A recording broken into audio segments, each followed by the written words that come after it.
안녕하세요. 오늘도 사연살롱을 찾아주셔서 감사합니다. 저는 최근에 이혼을 해 저를 빼고 음침하게 작당 모의를 한 시댁을 떨궈낸 30대 여성입니다. 작당 모의란 2명 이상의 사람들이 모여서 어떤 것을 의논하거나 꾀하는 것을 말해요. 저는 제가 겪은 일들이 시댁 식구들의 철저한 계획에 의해 일어난 일이라고 생각해요. 시댁 식구들은 시댁 인간들은 저를 천천히 그리고 확실하게 나락으로 보내려 했죠. 그 일이 일어나지 않았더라면, 그래서 제가 평생 시댁 식구들의 음모를 몰랐더라면 정말 상상도 하고 싶지 않아요. 정말 끔찍했겠죠. 그런 의미에서 여러분들은 부부 사이의 가장 중요한 가치가 무엇이라고 생각하시나요?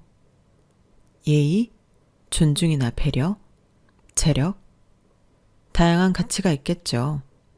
저는 그 중에서도 신뢰라고 생각해요. 물론 앞에 나열된 가치들도 중요하죠. 하지만 가장 중요한 건 신뢰가 아닐까요? 신뢰는 믿을 신과 의뢰할 뇌를 써서 굳게 믿고 의지함을 뜻하죠. 어떤 포털 사이트에서는 신뢰를 상대의 행동이 호의적이거나 악의적이지 않을 것이란 믿음과 기대라고 하더군요. 또는 기대와 위험을 동반하는 개념이라고 설명하기도 하더라고요. 생각해보면 맞는 말이에요. 무조건적인 신뢰는 기대와 함께 위험을 동반하죠. 어떤 상황에서 어떤 이유로 뒤통수를 맞을지도 모르는 일이니까요. 하지만 그럼에도 부부의 관계에서 가장 중요한 가치는 신뢰라고 생각해요. 아무리 재력이 좋아도, 아무리 애정이 유별나도, 아무리 서로 예의를 차려도 신뢰가 없는 부부는 제대로 된 부부가 아니라는 생각이 들어요. 신뢰가 없는 부부는 의심을 하게 되겠죠. 그리고 그 의심은 같은 생활을 한다는 부부에게 전혀 어울리지 않는 단어 같아요. 같은 생활을 하는 사람을 신뢰하지 않는다는 거, 함께 사는 사람과 신뢰를 공유하지 않는다는 거, 그건 오버해서 말하면 적이랑 사는 것과 다르지 않다고 생각해요. 그만큼 중요하다는 거죠. 신뢰라는 게 말이에요. 그리고 신뢰하기 때문에 저절로 애정이 피어난다고 봐요. 신뢰하지 않는 사람을 사랑한다는 건 불안정하잖아요.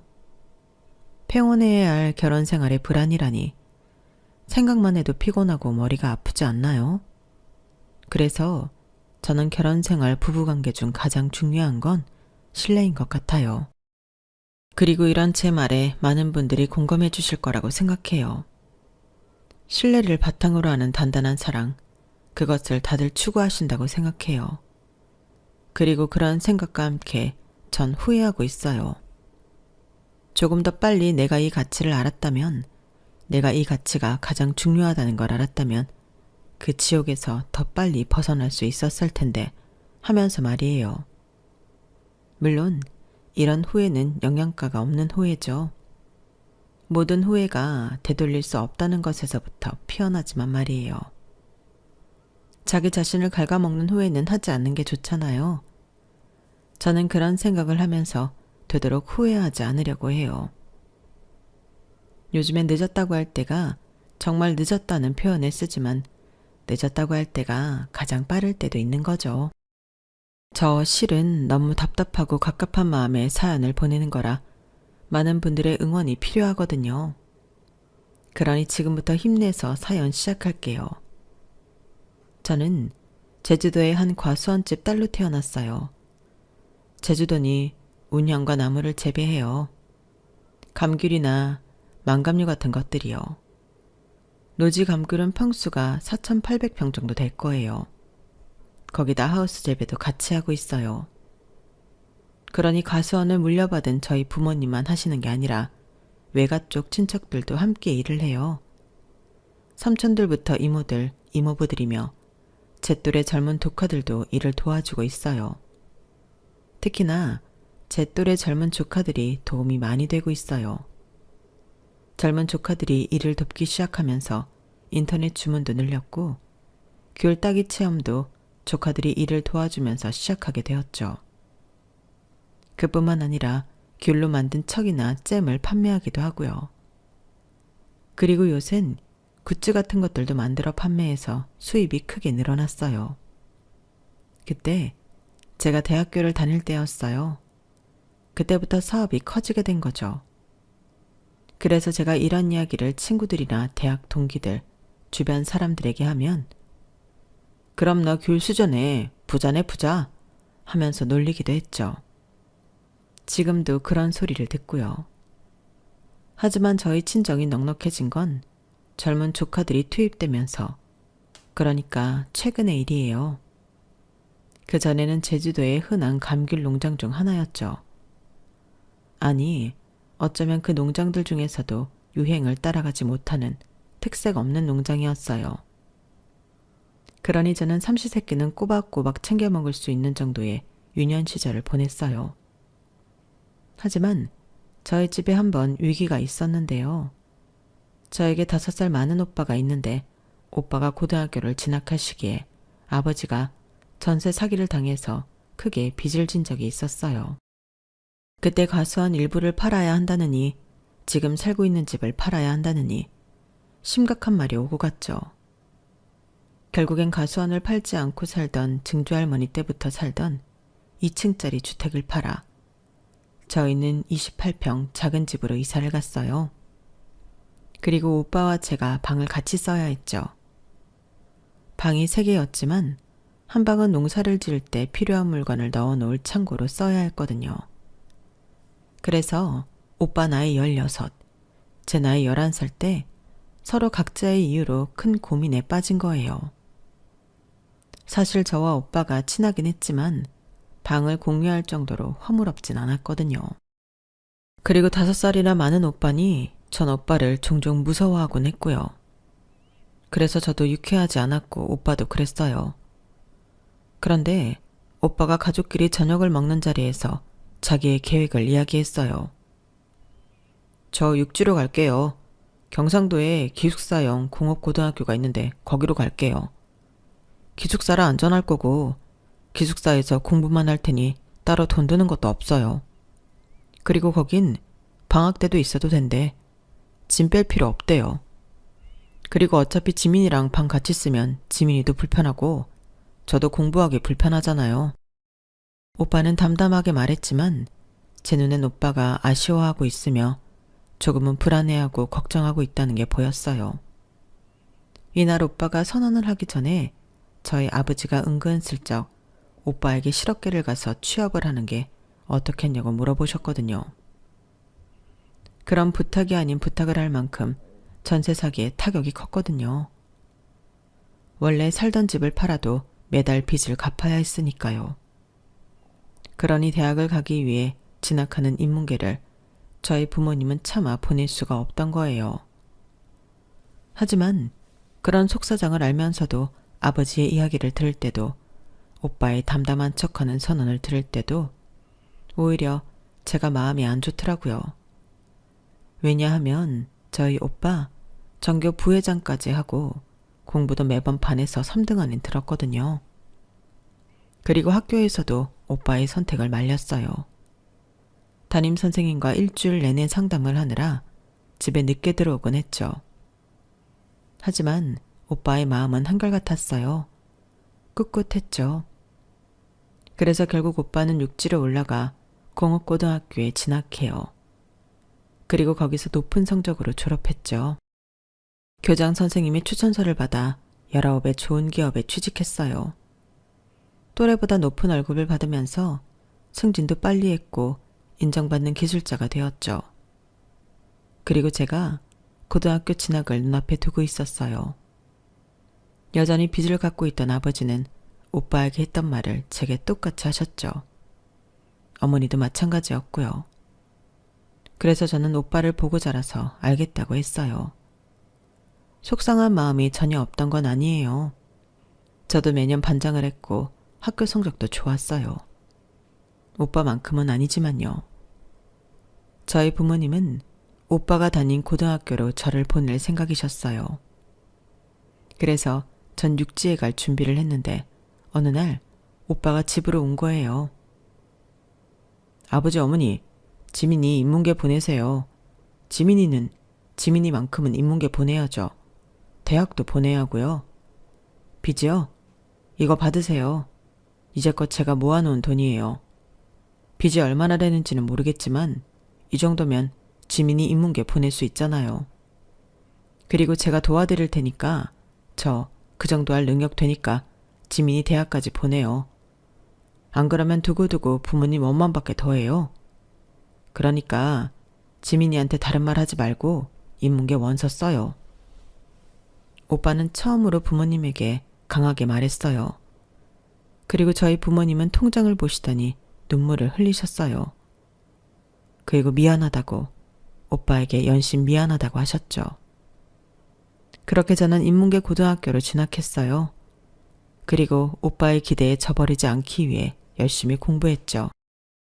그래서 서울의 한 대학교에 합격했어요. 그때 오빠가 집으로 와서 저에게 케이크를 선물해 줬어요. 향수하고요.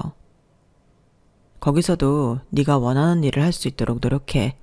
딱 그만큼만 해. 더는 하지 마. 더 할 시간에 놀아.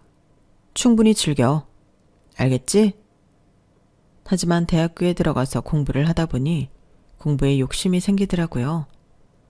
더구나 1학년, 2학년 때 필수 교양을 제외하면 제가 듣고 싶은 수업을 들을 수 있잖아요.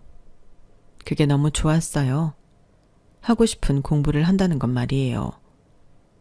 그래서 저는 즐기면서 공부를 했고 즐기는 자를 이기지 못한다고 좋은 성적으로 졸업했어요.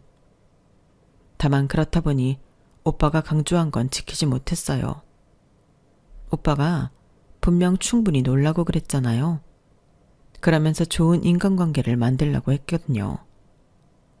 하지만 전 동기들과 피상적인 관계만 유지할 뿐 진정한 친구가 되지 못했고 동아리도 하나도 들지 않아서 동아리 친구도 없었어요. 혼자가 편하더라고요.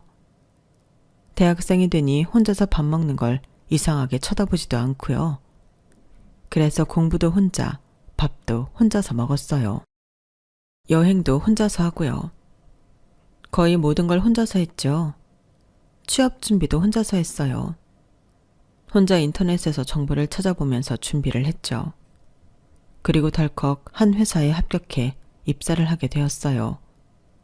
제가 입사한 회사는 잡지사였어요. 잡지사에서 홍보 업무를 담당했죠.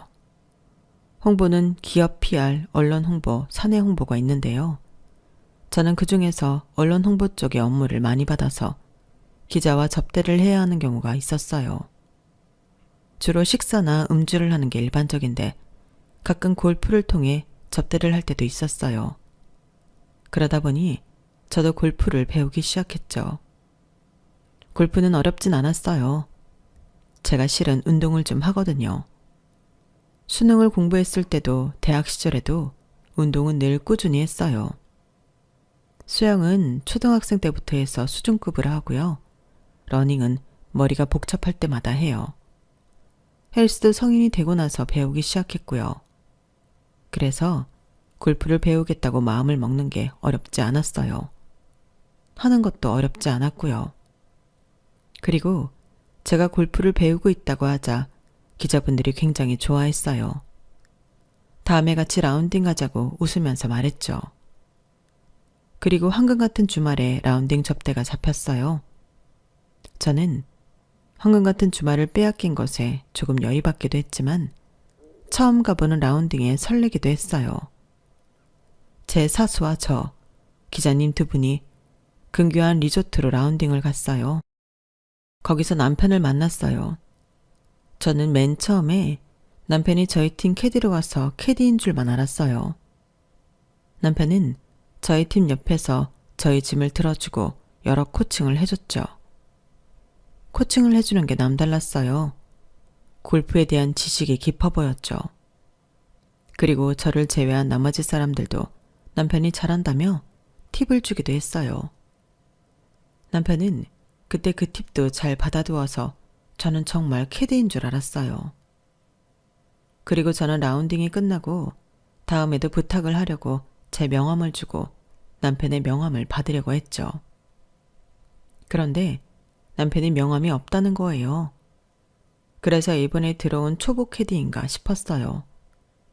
그러면서 그런데도 아시는 게 많은 것 같다고 제가 칭찬도 했죠. 그리고 남편은 제 번호로 전화를 걸어 자기 번호를 알려주었어요. 그리고 헤어지게 되었죠.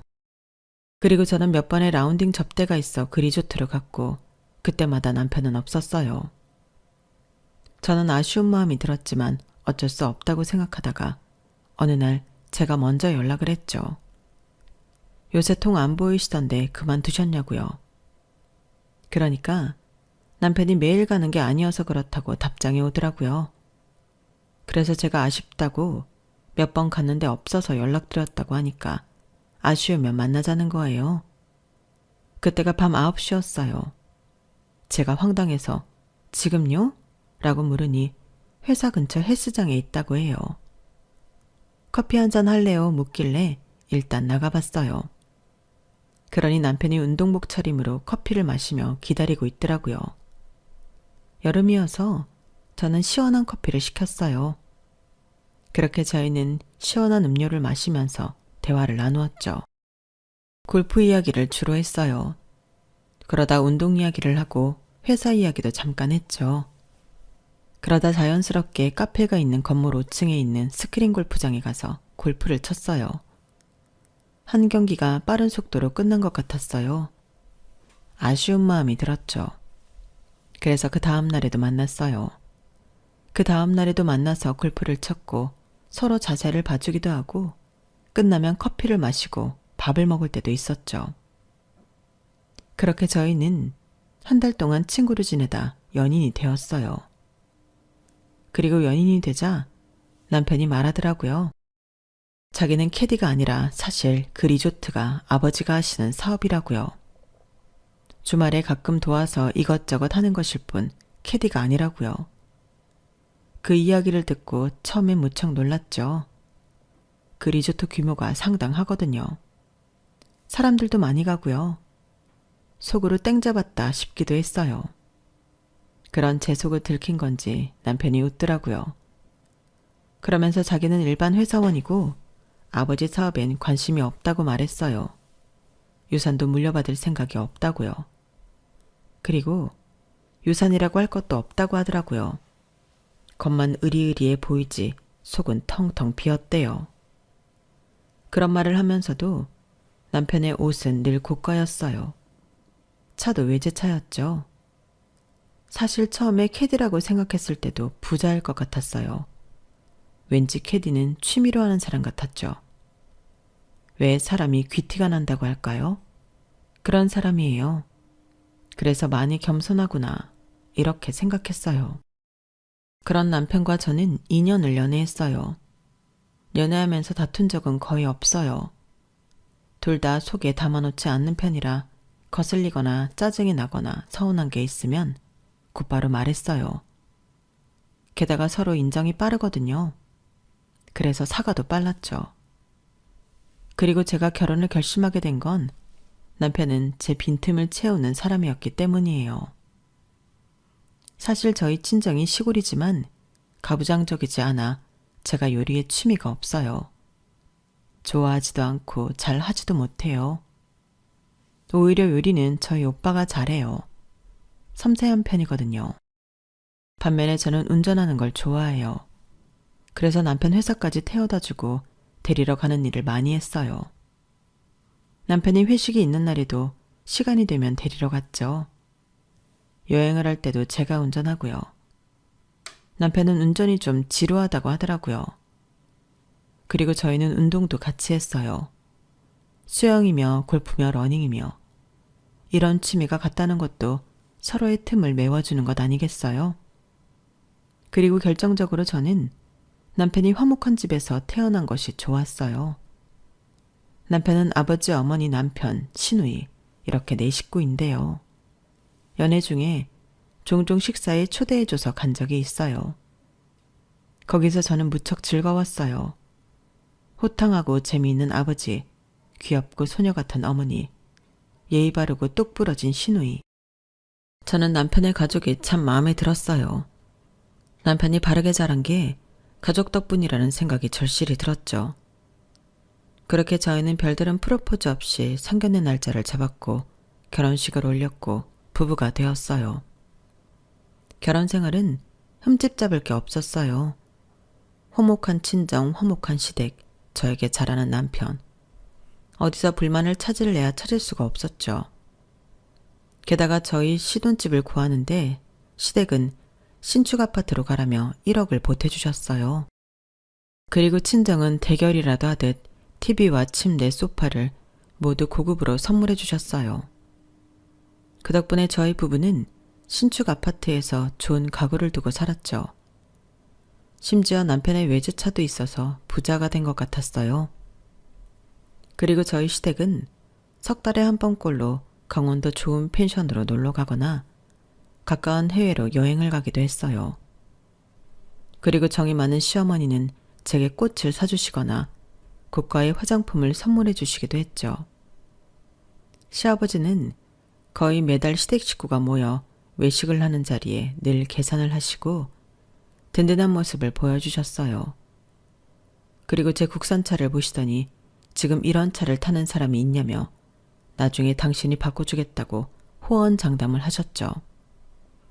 그 말씀이 저는 무척 감사했어요. 그리고 저는 시댁살이가 없었는데요. 가령 시댁에만 가면 부엌에서 못 빠져나온다거나 자꾸 시어머니가 며느리를 부른다거나 그런 일이 없었어요. 시누이는 어땠냐고요? 시누이도 마찬가지였어요. 제가 시누이랑 나이가 동갑이거든요. 그걸 알고 시누이는 좋은 친구가 생겼다며 좋아했고 저희는 정말 친구처럼 지냈어요. 가끔 만나 카페에 가서 수다도 떨고 체형도 비슷해서 옷도 함께 공유해서 입기도 했어요. 잘 안 입지만 깨끗한 옷을 서로 주기도 했고요. 그러니 못된 시누이도 제 이야기는 아니었어요. 시댁 식구들은 서로 모두 존중했죠. 감정적으로 상할 일이 전혀 없었어요.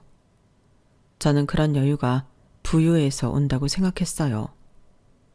부유한 데서 오는 여유가 품위를 맞는다고 생각했죠. 제가 시댁이 얼마나 버는지는 모르지만 저희 시부모님은 두 분이서 58평 아파트에 사시고 외제차가 2대가 있으세요. 그리고 저희 시누이는 시아버지 밑에서 일하면서 좋은 오피스텔에서 혼자 살고요. 남편은 아까 말씀드렸잖아요. 처음부터 평범한 캐디는 아닐 것 같았다고요. 그래서 저는 그런 시댁 식구들을 보면서 저희 친정 식구들에 대한 아쉬움이 생겼어요. 저희 부모님 빚을 다 갚아도 28평 아파트에 사세요. 그리고 햇빛에 탄 피부에 옷은 늘 시장 바닥에서 산 옷. 그러시거든요. 하지만 어쨌든 저희 친정 부모님도 과수원 사장님이잖아요. 그런데 왜 시댁 식구와 무엇이 다르길래 우리 친정 부모님은 늘 전전긍긍하고 볼품없어 보일까? 이런 생각이 자꾸 들더라고요. 그래서 솔직히 그땐 저희 부모님을 부끄럽다고 느끼기도 했어요. 처음으로요. 그러자 그런 부모님 밑에서 큰 저를 저희 남편과 시댁 식구들이 부끄럽게 느끼진 않을까 걱정이 들더라고요. 왜냐하면 저는 그때까지 명품을 사는 것도 어려웠어요. 외제차는 꿈도 못 꿨고 이렇게 좋은 아파트에 사는 것도 처음이었어요. 그런 제가 촌스러워 보이지 않을까 걱정이 많이 되었죠. 그래서 저희 오빠가 제가 결혼한 다음 해에 결혼을 했는데 그때 시댁에서 축의금으로 500만 원을 냈거든요. 그걸 알고 또 얼마나 부끄럽던지. 물론 고맙기도 했지만요. 그리고 제 우려는 현실이 되었어요. 시댁 식구들이 제 옷을 트집 잡더라고요. 결혼을 하게 되면 시댁 식구들 행사를 가게 되잖아요. 그때마다 제가 일반 보세 옷을 입고 가니까 시댁 식구들이 처음엔 안 그러더니 이런 옷밖에 없냐면서 눈치를 주더라고요. 그래서 제가 시누이가 준 옷들이 거의 명품이라서 그 옷을 입고 갔어요. 그러니까 시누이가 콕 집어서 자기가 준 옷이라고 티를 내더라고요. 그때 시부모님 얼굴이 정말 저를 한심하다는 듯이 보셨어요. 그 표정을 잊지 못해요. 그리고 차를 바꿔주시겠다던 시아버지는 언제부턴가 차를 바꾸라며 돈도 웬만큼 버는 애가 국산차는 좀 그렇지 않냐며 잔소리를 하는 거예요. 그러면서 시댁에 올 때는 제 차를 끌고 오지 말라고 했어요. 외제차인 남편 차를 끌고 오라고 하더라고요. 그래서 저는 어쩔 수 없이 명품 옷을 몇 벌 샀어요. 그 비싼 가방도 사고요. 정말 결제를 하는데 손이 벌벌 떨리더라고요. 물론 제 형편에 명품을 사도 상관없죠. 하지만 전 그 가격을 주고 옷이나 가방을 사고 싶진 않았어요. 보세나 중저가 브랜드도 훌륭한 제품이 많잖아요. 그리고 차는 회사 출퇴근만 하는 용도로 변해버렸죠. 하지만 그마저도 시부모님은 탐탁해보지 않았어요. 너는 번다고 버는 애가 왜 그렇게 통이 작니? 돈은 써야 들어온다? 티끌 모아 티끌이야. 아직 애도 없는 애가 뭘 그렇게 아끼는지 다 부모 보고 큰 거지 뭐. 너 해외여행도 한 번도 안 가봤다며. 우리랑 간 게 처음이라며? 아니, 지 엄마 아빠가 농장 주면 뭐해? 니네 엄마 아빠는 대체 돈을 어디에 쓴다니? 다른 투자라도 하신대? 땅이든 건물이든, 그것도 아니면 죽어서 가져간대? 나는 아직도 상견례 때 생각난다. 그 추레한 옷에 얼굴은 새까맣게 타서는 여자한테 가장 중요한 건 피부야. 피부 관리는 평생 해야 한다. 너도 좀 다니라니까 왜 안 다니니? 가만 보면 너 사람 말 참 허스로 듣는다. 내 말이 말 같지 않아? 그럴 땐 제가 알던 시부모님이 아니었어요. 그렇게 호탕하고 재밌던 시아버지도 귀엽고 다정한 시어머니도 없었죠. 그리고 친구처럼 지낸 시누이도 그렇고요. 남편 또한 제 편이 아니었어요. 남편은 늘 뒤에서 상황을 지켜보며 제 편이 되지 않았죠. 그러면서 시부모님이 제게 한 소리를 할 때면 꼭 집에 돌아와서 핀잔을 줬어요. 그러게, 차는 내가 바꾸라고 했지? 그것도 장인어른이 준 거 아니야. 중고잖아, 중고. 참, 장인어른도 너무하시지. 그렇게 버는 분이 꼭 딸한테 자기 쓰던 차나 주고. 엄마 말이 아빠 말이 틀린 게 하나도 없어. 윗물이 맑아야 아랫물도 맑다고. 집에서 그러니 지금까지 네가 옷을 그런 걸 입고 다니지. 니네 엄마 아빠는 언제까지 시장통 옷을 입을 거래? 내 동생 결혼할 땐 제발 그런 거 입고 오지 말라고 해. 그렇게 입을 거면 오지 말라고. 가족들끼리 분명히 말 나온다니까. 우리 아버지 사장님이야. 그래도 사장님이야. 근데 네가 우리 아버지 체면 깎은 일이 한두 번이야? 그러니까 계속 말씀하시는 거라니까. 제대로 입으라고 제대로 좀. 애도 아니고 언제까지 말해줘야 해? 그리고 그것뿐만 아니라 시아버지는 40년 동안 사업을 일궈온 시아버지는 제대로 사업병에 걸려서 언제부터인가 제 일도 폄하했어요. 사람이라면 한 번쯤은 사업이란 걸 해봐야지. 사업이 제대로 인생을 알 수 있는 길이야. 나머진 다 헛방이다. 며느리야, 네가 하고 있는 일 생각해봐라. 남이 찾아놓은 밥상에 숟가락 올리는 것밖에 더 되니? 사람이 태어나서 포부를 갖고 도전하고 성취하고 그래야지. 현실에 안주해서는 안 돼. 사람이란 자기 사업을 해야지. 다른 사람들은 사업이 위험하고 불안해서 안 하는 거라고 하지만 내가 생각하기엔 포부가 없어서 못하는 거야. 사업이라는 건 정말 대단하고 재밌는 일이야. 내가 직접 만들어 빚은 도자기와 같은 거지. 네가 하는 일은 남이 만든 도자기에 가격표 하나 붙이는 일이다. 그렇게 말하면서 제가 하는 일을 낮추어 여겼어요. 그리고 그건 시댁 식구들 전부 마찬가지였어요. 저는 시아버지의 그런 조언이라고 할까요? 아니면 농설이라고 할까요? 아무튼 그 말들이 너무 지겨웠어요. 기분이 나쁘기도 했고요. 하지만 대놓고 그만하라고 말할 수 있나요? 그럴 수 있는 며느리가 얼마나 되겠어요? 그래서 그냥 듣고 흘렸죠. 물론 시아버지가 일궈낸 사업이 얼마나 대단하고 얼마나 많은 노력의 결과인지 알아요. 사업이 힘든 일이라는 것도 알고요. 그리고 그런 시아버지의 노력의 결과로 남편 시누이 그리고 시어머니가 지금까지 세련되게 살고 있는 것도 알겠어요. 하지만 왜 자꾸 그걸 저에게 강요하는지 정말 이해할 수가 없었어요. 시아버지 말대로 세상에서 가장 중요한 일이 사업이어서 모든 사람들이 사업을 하면 그게 제대로 된 세상일까요? 누군가는 누군가 만든 사업체 밑에서 일을 해야죠. 그래야 굴러가죠. 그렇지 않나요? 저는 그렇게 생각해요. 물론 이것도 시아버지에게 제 생각이 이렇다 말하지 않았죠. 단단히 사업병에 걸린 시아버지께 이런 말을 했다간 사업의 철학부터 다시 들을 게 뻔하니까요. 그래서 저는 시아버지의 말을 듣고 흘렸어요. 그런데 듣고 흘리지 못한 사람이 한 사람 있었죠. 그게 바로 저희 남편이에요. 남편이 갑자기 저에게 할 말이 있다며 식탁으로 부르더니 회사에 사직서를 썼다고 해요. 나 회사 그만뒀어. 앞으로 아버지 밑에서 일할 거야. 아버지가 지금 사업을 키우신대. 새로 키우신 사업을 내가 맡게 될 것 같아. 괜찮지? 아니, 갑자기요? 뭐 재산 물려받을 생각도 없다던 사람이? 무슨 상상을 하는지 기대에 부풀어서 말하는데 그런 중요한 일을 상의도 없이 마음대로 하냐며 화를 낼 수가 없었어요. 그리고 남편이 시아버지 밑에서 일할 거라는 것을 저도 모르지 않았고요. 남편이 시아버지를 존경하고 있다는 거 말은 다르게 해도 곁에 있으면 모를 수 없거든요. 그런데 문제는 이거예요. 새로운 사업을 일구면서 3개월 동안은 월급이 없을 거래요. 무일푼으로 3개월간 공부한다는 마음으로 일할 생각이라고요. 그리고 저보고 사업자 명의를 빌려달라고 하는 거예요. 명의만 빌리겠다고요. 그래서 왜 그래야 하냐고 물으니 문제가 생겨 남편 이름으로 사업자 등록을 할 수가 없대요. 그러면서 자기가 사실은 빚이 있다고 4천만 원 정도 빚이 있는데 갚지 못하고 있다고 고백하는 거예요.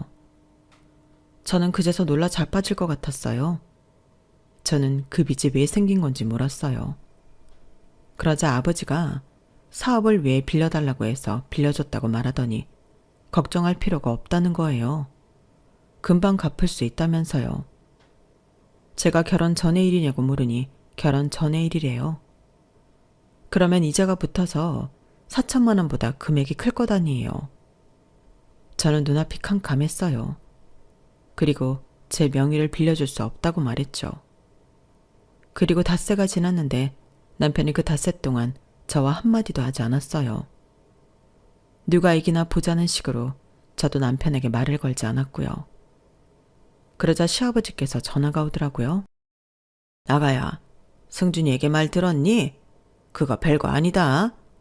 이름만 네 이름으로 하는 것뿐이야. 승준이 이름으로 명의 돌릴 수 있을 때까지만이다. 짧으면 몇 개월, 길어야 1년이야. 그리고 사업 시작해서 3개월 이후에 사업자 명의 바꿀 때까지 너에게 몇 프로 챙겨주마. 어떠니? 그러면서 시아버지는 며칠 뒤 저희 집 앞으로 외제차를 보냈어요. 하지만 중고인 것 같더라고요. 전화를 해서 물어보니 선물이라고 하더군요. 차는 깨끗하고 좋아 보였어요. 그리고 시어머니의 태도도 달라졌죠. 저에게 다시 선물을 하시기 시작했어요. 제가 옷이 이상하다는 둥 촌스럽다는 둥 그런 말을 하고 나서 제게 선물을 한 적이 없었는데 오랜만에 제게 프리지아를 선물해줬죠. 참, 사람 마음이라는 게 오랜만에 그런 대우를 받으니 좋더라고요. 그래서 저는 명의를 빌려주었어요. 시아버지와 남편 앞에서 약속은 지켜야 한다고 단단히 말해두었죠. 그렇게 남편은 시아버지 밑에서 제 명의의 사업을 시작했어요.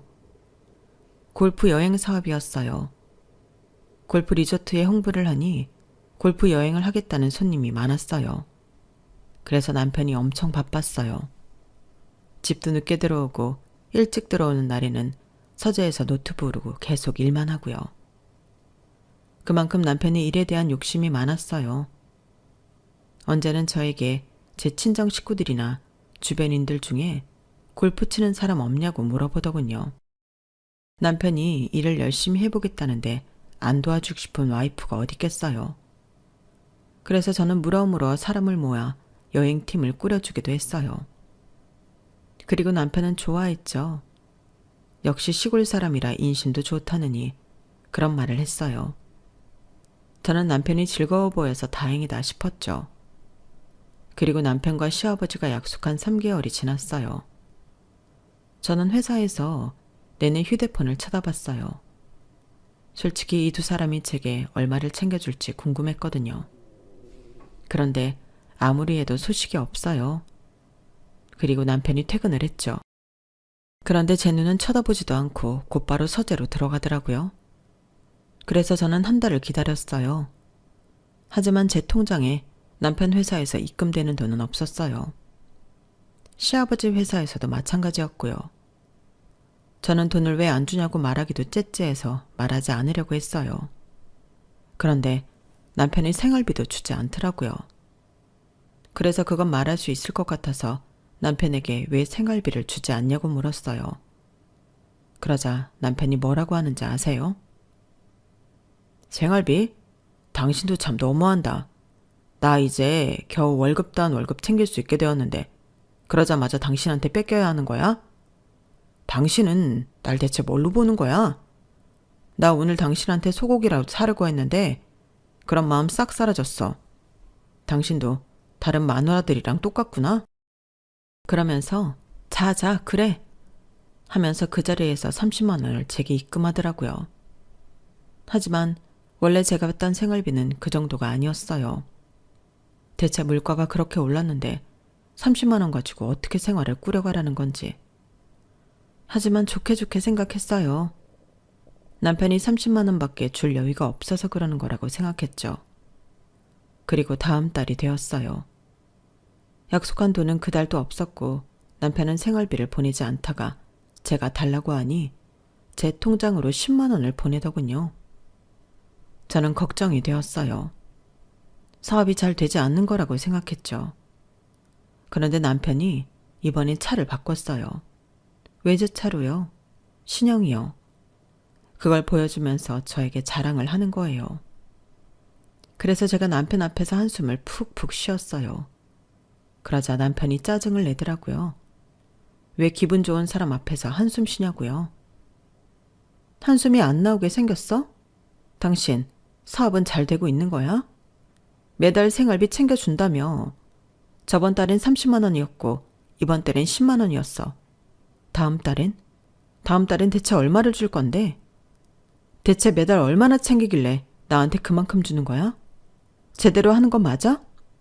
그리고 나한테 이야기한 빚은 해결됐어? 그거 다 갚았어, 이자까지? 그것부터 해결해야지. 지금 이걸 사는 게 맞아? 그 말을 듣더니 혼자 슝 하고 집에 올라가더라고요. 저는 어이가 없어서 차만 보다가 바퀴를 툭 차고 들어왔어요. 그리고 다음날 남편은 침대를 주문했는지 침대가 배송와 있더라고요. 남편이 퇴근할 때까지 문 앞에 두고 있었는데 남편이 낑낑거리며 침대를 들고 오더니 서재로 가져가요. 그래서 제가 뭐 하냐고 하니까 오늘부터 각방을 쓰자고 하는 거예요. 사실 저희 부부, 아니 연인일 때부터 관계를 자주 맺지 않았어요. 뜨거웠던 적이 없었죠. 그래서 지금은 리스 부부예요. 요샌 다들 흔하다고 하죠. 하지만 전 좀 답답해요. 저는 관계도 좋고 아이도 갖고 싶은데 남편이 늘 피하는 거거든요. 그런데 각방까지 쓰자니까 제가 너무 화가 나서 아이는 안 가질 거냐고 소리를 질렀어요. 그러자 남편이 아이 가질 생각 없다면서 가난을 물려줘서 뭐하냐는 뜬구름 잡는 소리를 하더라고요. 그러면서 침대를 조립하는데 뒤통수를 세게 치고 싶은 생각이 간절했어요. 그리고 어느 날 회사에서 근무를 하는데 인사팀에서 전화를 제게 돌렸어요. 들어보니 대부업이래요. 자기한테 빌린 돈 갚으라는 거예요. 그래서 제가 사람 잘못 봤다고 하는데도 한 30분을 내내 돈 달라고, 내가 신산 정보, 주변 정보 다 안다고 절 협박하더라고요. 그래서 전화를 끊었는데 그 다음 날에도 전화가 오고 그 다음 날에도 전화가 왔어요. 그때 쎄한 걸 느꼈어야 했는데 그때 하필 바쁜 시즌이어서 제가 그냥 넘겼거든요. 그리고 퇴근을 하고 집에 들어가려는데 비밀번호가 틀렸다는 거예요. 저는 당황했죠. 그래서 남편에게 전화하는데 받지도 않고 다시 비밀번호를 누르니 틀렸다고 하고, 그래서 문을 흔드니까 저희 집에서 사람이 나와요. 제가 당황해서 누구냐고 하니까 그 사람이 남의 집 문을 왜 이렇게 두드리냐고 짜증을 내더라고요. 608호 아닌가요? 608호 저희 집인데요. 아니, 대체 누구신데 저희 집에 계시는 거예요? 제가 당황해서 묻자 오늘 이사 온 사람이래요. 가뜩이나 이사해서 정신없는데 왜 이러냐고 저한테 되려 따지더라고요. 그래서 경비 아저씨를 불렀어요. 그러자 경비 아저씨가 당황한 표정을 짓더군요. 네? 608호면 오늘 새벽부터 이사 나가셨잖아요. 그것 때문에 아침부터 민원이 얼마나 왔는데요. 그렇게 말하면서 저를 원망하더라고요. 저는 정말 당황했어요. 저는 곧바로 남편을 찾아 시댁으로 갔어요. 시댁에 가니 문을 열기도 전에 험한 소리가 들렸어요. 저는 겁이 나서 여기가 시댁이 맞는지 다시 둘러봤어요. 그리고 시댁이 맞다는 걸 확인하고 문을 열었죠. 시댁은 아수라장이었어요. 시아버지, 남편, 시누이가 서로 손가락질을 하며 다투고 있었고, 물건은 다 던져져 있고, 그래서 깨져 있고 난리도 아니었어요. 그리고 남편과 시누이의 얼굴도 장난이 아니었어요. 피멍에 헝클어진 머리, 특히 시누이의 얼굴은 눈물 범벅이었죠. 그리고 시아버지가 소주병을 거꾸로 들고 화를 냈어요. 저는 거기에 끼어들 수 없을 것 같아. 하지만 말리긴 해야겠으니 경찰에 신고를 했어요. 경찰에 신고를 하는데 쨍그랑 소리가 들렸죠. 뒤를 돌아보니 시아버지가 TV에 소주병을 던졌더라고요. 저는 경찰에게 빨리 와달라고 말했고 경찰은 빨리 시댁에 도착해서 과열된 시댁 식구들을 말렸어요. 하지만 과열된 분위기는 좀처럼 가라앉지 않았고 시댁 식구들은 경찰이 있는데도 폭행과 폭언을 시도했어요. 그래서 결국 시댁 식구들은 모두 경찰서에 가게 되었죠. 그리고 경찰서에서 저는 충격적인 소식을 듣게 되었어요. 성공한 사업가로 알려진 시아버지가 신용불량자라는 사실, 남편의 빚이 사실 4천만 원이 아니라 2억 4천이라는 사실, 그리고 그 중에는 대부업에서 빌린 돈도 있다는 사실을 알게 되었어요. 그리고 시누이와 함께 남편이 코인과 주식을 하고 있으며 날린 돈이 수천만 원이라는 사실과 남편이 시어머니에게 생활비 카드를 줬다는 사실도 알게 되었죠. 그리고 오늘 일의 발단은 시어머니가 쓰는 남편의 카드가 정지되어서였어요. 시어머니가 쓰는 남편의 카드가 신용문제로 정지가 되고 그 사실을 시어머니가 시아버지에게 말해 시아버지가 똑바로 안 하냐며 한 소리를 했고, 하필 그때 남편이 저 몰래 집을 팔아 이사를 하던 중이었어요. 고되고 힘든 마음에 남편은 시아버지에게 삐뚤게 말했죠. 그리고 그것에 열이 받은 시아버지가 주식과 코인으로 남편을 비난했고, 남편이 산 주식과 코인은 모두 하락세인 상태라 그게 싸움으로 번진 거였어요. 시누이는 남편과 같이 주식과 코인을 했기 때문에 싸잡아 욕을 먹었고, 시누이도 하락세이니 참지 않은 거였죠. 저는 총체적으로 난국인 이 상황을 어떻게 정리해야 할지 알 수 없었어요. 그래서 일단 시댁 식구들을 집으로 데려다 줬죠. 그리고 남편과 둘이 남았는데 제가 빚에 대해 물었어요. 정확히 그게 전부인지 말이에요. 그러니 그렇다고 대답하더라고요. 하지만 이미 깨진 신뢰여서 믿을 수 없었죠. 저는 몇 가지를 더 물었어요.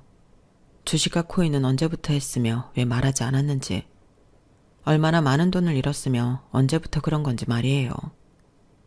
사실 지금 생각해보면 물어보나 마나한 얘기들이에요. 하지만 그땐 정말 궁금했어요. 그런데 남편이 그 질문엔 대답해주지 않더라고요. 저는 결국 어디로 가면 되냐고 물었어요. 저희 짐을 어디로 뺐냐고요. 그러니 남편이 내비에 목적지를 찍더라고요. 가보니까 골목에 있는 빌라예요. 이름이 무지개 빌라. 대체 뭐가 무지개라는 건지 저는 이 모든 상황이 꿈 같았어요. 제가 주차를 하자 차에서 내리기도 전에 남편이 차에서 내렸어요. 그리고 저는 멀어져가는 남편의 뒷모습을 보며 이혼 소송을 결심했어요. 허름한 빌라에 보름을 살았어요. 그리고 고소장이 날아왔죠. 제가 그걸 부엌 식탁에 두었어요. 그리고 고소장을 본 남편은 저에게 울고불고 애원을 하더군요. 자기야, 내가 잘못했어. 나 지금 완전히 신용불량자 되어서 아무것도 못해. 당신 없으면 나 파산 신청해야 한다고. 이번 사업 정말 승산 있어. 할 수 있어. 나 정말 잘할 자신 있어. 내가 정말 잘할게. 이번에는 생활비 확실하게 줄게. 이거 정말 거짓말 아니야. 지금 당신이 나 버리면 나 정말 아무것도 못해. 내 이름으로 사업자 낼 수도 없는 판국에 내가 뭘 할 수 있겠어. 나 정말 죽을 것 같아. 생활비 안 준 거 내가 정말 잘못했어. 이 사업 잘 되고 있다니까. 그러니까 이혼은 그것만은 하지 말자. 내가 그 집 다시 찾아올게. 하지만 전 흔들리지 않았어요. 이제껏 정말 많이 고민했거든요. 이 사람을 안고 가야 하나 아니면 버려야 하나 고민 많이 했어요. 변호사에게 상담도 많이 받았고 저 심지어 이번 일로 정신과 상담도 받았어요. 그런데 그런 말을 들었어요. 부부관계에서 가장 중요한 건 신뢰가 아닐까요? 이제 남편을 믿을 수 없다면 그건 그 사람과의 모든 생활을 종료해야 한다는 마음의 소리 아닐까요? 어쨌든 선택은 본인이 하시는 거지만 전 사랑하는 인간관계에서 신뢰는 가장 중요하고 기본적인 거라고 생각해요. 그래서 저는 울고 있는 남편을 차갑게 바라봤어요. 그럴 수 있겠더군요. 내가 왜 당신 곁에 있어야 하지? 당신은 날 사랑한 게 아니야. 당신은 그냥 신용이 좋은 사람이 필요했던 거지, 처음부터. 대신 명의 빌려줄 사람이 필요했던 거지. 내가 신용불량자였다면, 파산 신청한 사람이었다면 당신이 날 만났을까? 사랑해서? 전혀 그럴 일이 없을 것 같은데. 그리고 얼마 전에 나한테 대부업으로부터 전화가 왔어. 당신 내 이름을 거기다가도 쓴 것 같더라? 그 내용도 소송에 들어갈 거야. 덕분에 나 회사도 쪽팔려서 못 다닐 것 같아. 제때 당신이 나랑 살면서 나한테 해준 게 대체 뭐지? 뭔데? 나는 도무지 모르겠어. 내가 결혼을 하고 얻은 게 뭘까? 자갱아 같은 거? 보름 전 당신이 이 집 들어가는 뒷모습을 보는데 알겠더라. 우린 이미 끝났어. 연애 때부터 뜨겁지 않아서가 아니라 최소한 당신이 처음으로 빚을 털어놨을 때 그때 이미 끝났어. 그때 당신은 나한테 미안하지 않았어. 그냥 명의를 빌려 해서 전전긍긍했을 뿐이야. 당신은 처음부터 날 사랑하지 않았어. 남편은 그 말에 부정하면서 내 다리를 붙잡고 사랑한다고, 정말 사랑했다고 말했어요. 그래서 저는 남편의 팔을 뿌리쳤어요. 그래? 그게 사랑이라면 처음부터 다시 배워. 그래야 다음 사람한테는 나 같은 상처를 안 주지. 그리고 그 낡은 빌라에서 짐을 챙겨 고향으로 내려왔어요. 소송이 있는 날에만 올라갔어요. 소송을 하는 동안에도 남편은 저만 보면 울었고 전 그 눈물을 악어의 눈물이라고 생각했어요. 그리고 전 승소했죠. 남편에게 재산이 거의 없고 솔직히 마이너스이기 때문에 얻어오는 건 없었으나 제 명의로 된 회사를 없애고 회사 이름으로 진 빚을 모조리 남편 쪽에 넘길 수 있었어요. 그리고 남편은 파산 신청을 했죠. 그리고 남편은 싸운 뒤에 상처를 회복하지 못하고 시아버지를 떠나 일용직으로 근무를 하고 있어요. 그리고 시아버지의 리조트 사업은 골프 사업이 망하면서 휘청거렸던 거죠. 그래서 시누이가 시아버지 투자자 중 한 집안의 며느리가 되었어요. 그렇게 치졸하게 작은 리조트는 겨우겨우 유지되고 있어요. 곧 투자자들에게 넘어가겠죠. 그리고 저는 제주도로 왔어요. 제주도 친정 부모님 댁으로 들어와 사업을 도와드리고 있어요. 아무래도 소문이 다 나서 회사는 못 다니겠더라고요. 그래서 차근차근 일을 배우고 있어요. 친척들과 귤을 이용한 음료와 베이커리를 주로 파는 카페도 운영할 계획이에요. 다시 고향에 온 기분은 아주 편안해요. 큰일을 겪고 나서 그런지 지금의 안정적인 생활에 크게 감사해요. 여기까지가 제 사연입니다. 제 답답한 속마음의 사연을 보냄으로써 많이 풀린 것 같아요. 들어주신 여러분 감사합니다. 저에게 응원의 한마디 부탁드릴게요. 저 역시 여러분들이 좋은 사람들과 행복하시기를 바랍니다. 여러분, 사연 댓글에 응원과 현명한 조언 부탁드려요. 좋아요와 구독은 저에게 큰 힘이 됩니다. 오늘도 좋은 일 가득하세요.